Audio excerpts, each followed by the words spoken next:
Olá pessoal, aqui é o professor Jorge. A gente está aqui para finalizar a última aula, do módulo, né, de ciências, falando sobre os seres vivos do Colégio de Setembro. Então aqui a gente hoje vai falar sobre os fungos e as plantas, né? Começando pelos fungos, passamos aqui algumas características, né, a serem comentadas. Então aqui, eles são eucariontes. O que são eucariontes? A gente vê já desde a primeira aula. Quem quiser mais explicadinho, tem na primeira aula, se não me engano, eu expliquei mais detalhadamente que são eucariontes e procariontes. Os eucariontes são aqueles que têm o funcionamento da célula mais completo, mais complexo, mais eficiente, mais desenvolvido, né? Ele tem a presença das organelas celulares, né?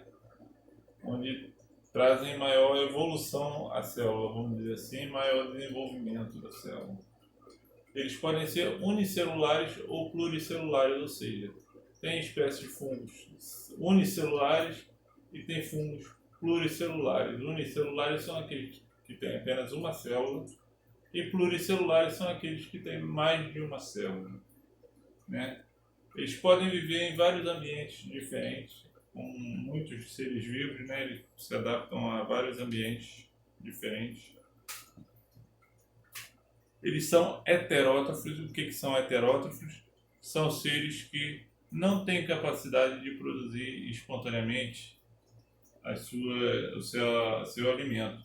Então ele tem que se hospedar em outro ser vivo para poder absorver desse ser vivo os nutrientes, né, que são necessários ao seu desenvolvimento, à sua alimentação, né?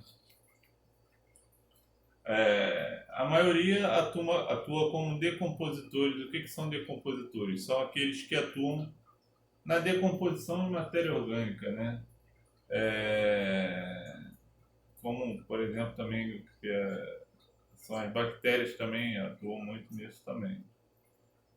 Eles podem ser muito úteis porque são utilizados em vários alimentos também. Eles não têm uma função somente maléfica, né, na nossa vida, na vida dos seres vivos em geral.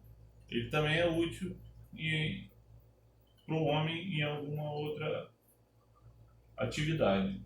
Na casa da produção de alimentos, né, bebidas alcoólicas, álcool, pão, né, no caso da Saccharomyces cerevisiae, que também é utilizado como um fermento, né, no pão, né, no bolo, né, que a gente faz em casa. Nas bebidas alcoólicas, como por exemplo a cerveja, existe um processo de fermentação da cerveja. E no álcool, lá no caso lá da obtenção do álcool, que vem da cana-de-açúcar, existe uma etapa do processo justamente que é a fermentação do caldo de cana para posteriormente se obter o álcool através da destilação. Outras espécies de fungo são os penicillium, né, que é a penicilina, né, que é muito utilizado em medicamentos até hoje, antibióticos, né, e também queijos, né. A reprodução pode ser sexuada ou assexuada, ou seja, pode conter, tem dois casos, né, pode conter a reprodução com a presença do gameta masculino e do feminino, né? E também pode ser assexuada, ou seja, sem a presença desses dois gametas, né? Alguns fungos podem causar doenças em plantas e animais. No homem, doenças como micoses, né, sapinho, frieira, etc., são causadas por fungos. Então, é essa frieira que dá entre os nossos dedos do pé, né? Micose, né, que dá entre as pernas também, na pele, de forma geral, né? Isso são fungos, né, que atingem a nossa pele e aí causam esse transtorno, essa micose, né, que são incômodas, né, pra gente. Nada tão grave, mas incômodo, né? E aqui a gente tem algumas figuras de fungos, né? No caso aqui, um morango, o que a gente chama de mofo, nada mais é do que fungos, né? São fungos. Aqui é um morango, aqui é um pão de forma, ó, já em decomposição, totalmente atingido pelo fungo verde aqui, ó, tá vendo? Aqui uma laranja, já em estado crítico, já. Os cogumelos são fungos, né? Muitos cogumelos são também utilizados na alimentação, né? Que é o caso do champignon, shiitake, né? E aqui aquele queijo gorgonzola, né? Essa parte que é verde dele normalmente, justamente é um fungo, né? Que é injetado no queijo, né? E ele causa essa reação e fica assim, mas é comestível. Mudando aqui agora para o reino plantae, a gente tem as plantas, né? É o reino onde a gente estuda as plantas, né? Ou vegetais, né? Aqui uma definição rápida: o reino plantae ou vegetal abriga um grande número de espécies, desde organismos bastante simples, unicelulares como as algas verdes, né? Até os vegetais com flores, que são os mais complexos que existem. Apresentam em comum o fato de praticamente todos serem autótrofos por fotossíntese. Autótrofos são seres que são capazes de produzir seu próprio alimento, né? E a fotossíntese proporciona essa alimentação, entre aspas, né? Dessas plantas, tá? Então, seguimos. Aqui tem um esquema da fotossíntese, não sei se fica claro para vocês, mas eu vou tentar explicar aqui para tentar tirar dúvida e qualquer coisa depois vocês dêem uma olhada nos slides também. Então aqui é a fotossíntese, aqui tem uma planta, né? Onde tem aqui a energia da luz,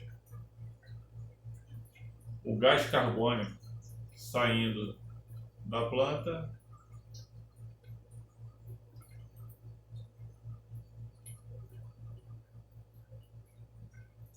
o gás carbônico saindo, o oxigênio, o gás carbônico entrando, oxigênio saindo.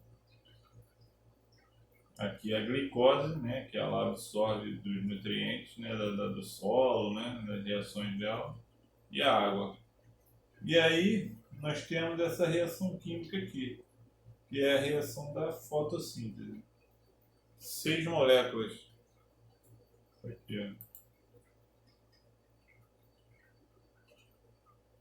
6 moléculas de CO2, ou seja, de gás carbônico no estado gasoso, mais 6 moléculas de água no estado líquido, mais a luz solar, vai ter como resultado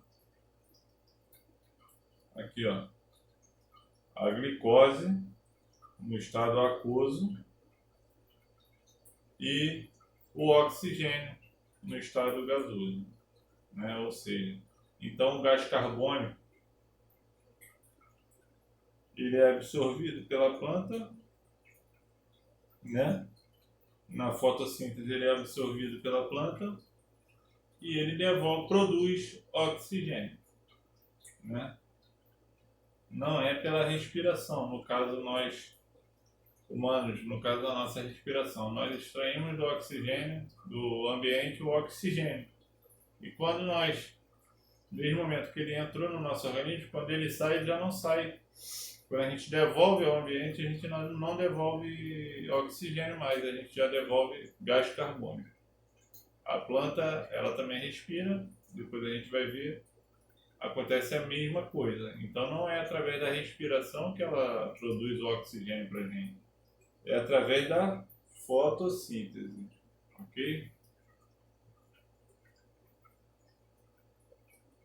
aqui no reino plantar ainda algumas algas, onde a gente tem aqui os exemplos das clorofíceas, rodofíceas, teofíceas, briófitas, pterófitas, gimnospermas, angiospermas. Aqui nós temos as partes, né, das plantas, onde a gente tem o caule, que é aqui o tronco dela, né, a raiz, que fica submersa na terra, as folhas, flores e o fruto, né? E do fruto tem as sementes para quê? Que servem para o nascimento de novas árvores, de novas plantas, né? Então aqui a gente vai entrar na definição de algumas dessas partes aí. Raiz. Nós temos vários tipos de raiz, né? Só que a gente não vai entrar nessa definição na apostila. Quem quiser se aprofundar mais, tem mais detalhado essas raízes, mas aí a nossa aula ficaria muito comprida, ficaria muito longa. Então achei por bem só fazer um comentário superficial. Então, raiz é um órgão geralmente subterrâneo, ele fica, né, abaixo da terra normalmente, né? Aclorofilado, ou seja, sem clorofila. Clorofila é o quê? Clorofila é o que dá a cor verde nas plantas, né? Quase todas as plantas têm presença de clorofila, tá? Por isso que são verdes normalmente, ok?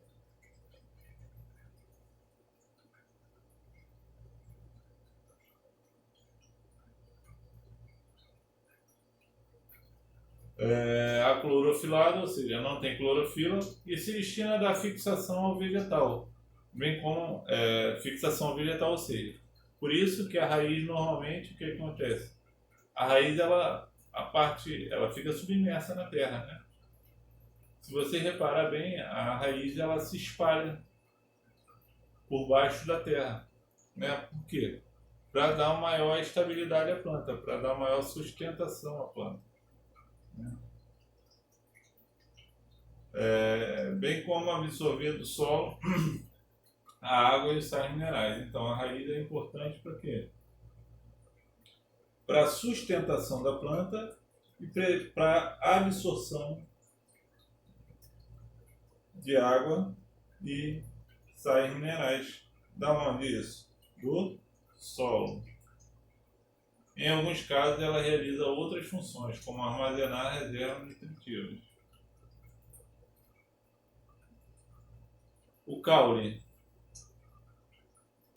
é a parte do vegetal geralmente aérea que serve de ligação entre a raiz e as folhas, ou seja, ele fica entre a raiz e as folhas, ou seja, a raiz está aqui embaixo, aqui é o caule e as folhas estão aqui em cima, tá? Suas principais funções são sustentar as folhas, flores e frutos e transportar substâncias, armazenar substâncias de reserva quando os jovens realizam fotossíntese, né? Então é pelo tronco. A planta, por exemplo, absorve, né, a água e sais minerais pela raiz e ela passa pelo caule até chegar às folhas, né, e os frutos, né? Essa nutrição, essa alimentação dela. E uma outra questão que fala aqui, quando os jovens realizam fotossíntese. Se você reparar, as plantas menores, o tronco o caule delas geralmente é verdinho também, né? Então ele participa também dessa fotossíntese, né? Depois, quando maior, ele já se torna algo mais fruto mais ausente, né, desse processo aí da fotossíntese, ok? Ficaria mais com essa função mesmo de transporte de substância. da raiz até as folhas. Folhas são geralmente verdes devido à presença de clorofila e que realiza as funções de fotossíntese, transpiração, respiração e glutação. Tá? Então, geralmente elas são verdes por causa da clorofila. Deixa eu acertar aqui esse slide. Então, geralmente verdes devido à presença de clorofila e realizam as funções de fotossíntese,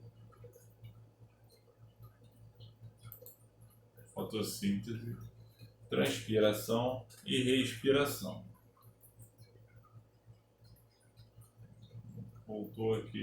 Voltamos a apresentar aqui a fotossíntese. E para fechar aqui, transpiração é o fenômeno da eliminação de água pelo vegetal, sob a forma de vapor. É como nós, né? Nós não transpiramos, então nós estamos eliminando água ali e sais minerais do nosso organismo. Né? A planta também tem essa capacidade. Respiração é a absorção de oxigênio e liberação de gás carbônico pelo vegetal, produzindo energia. Ou seja, as plantas também respiram. A maioria das espécies de plantas, se nós deixarmos em um lugar muito fechado, né, provavelmente ela vai respirar, assim como ela vai morrer, assim como aconteceria com a gente mesmo. Se nós ficássemos num lugar totalmente fechado durante muito tempo, nós teríamos dificuldade de sobreviver, assim como as plantas. Por quê?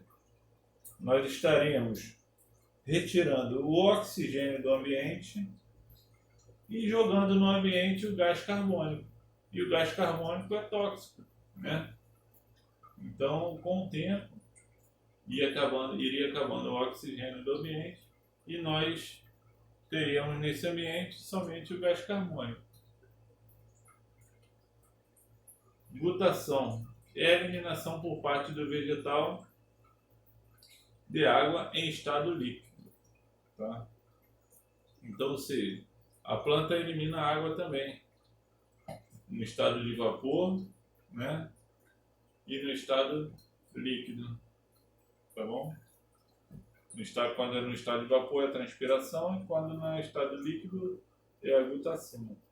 Aqui só algumas fotinhas.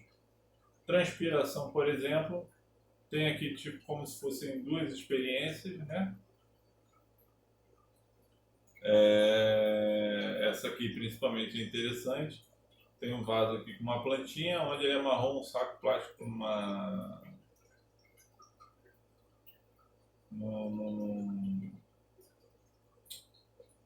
num galho aqui, né, onde tem as folhas. Com o passar do tempo, começou a se formar gotículas de água aqui, né? Porque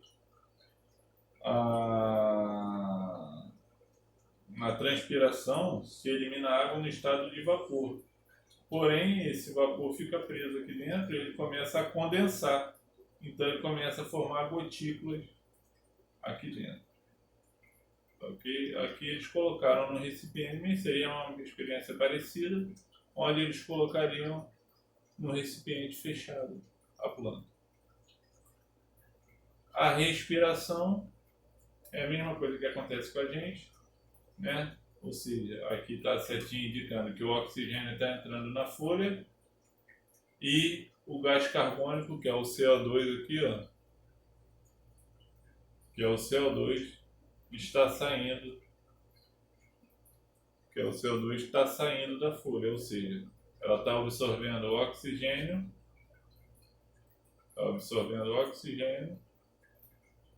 e está liberando o gás carbônico. E na glutação, onde é a liberação de água no estado líquido. Tem algumas plantas que têm essa capacidade, tá vendo? Gotículas de água nas folhas das plantas. Tá bom? Pessoal, para finalizar, vou deixar uma lista de exercícios lá no aplicativo, né? E foi um prazer estar com vocês. Infelizmente, nessa situação não podemos dar uma aula presencial. Vamos torcer para que tudo passe o mais rápido possível, para que a gente possa retomar nossa rotina normal aí. Um grande abraço a todos, espero tê-los ajudado e até a próxima.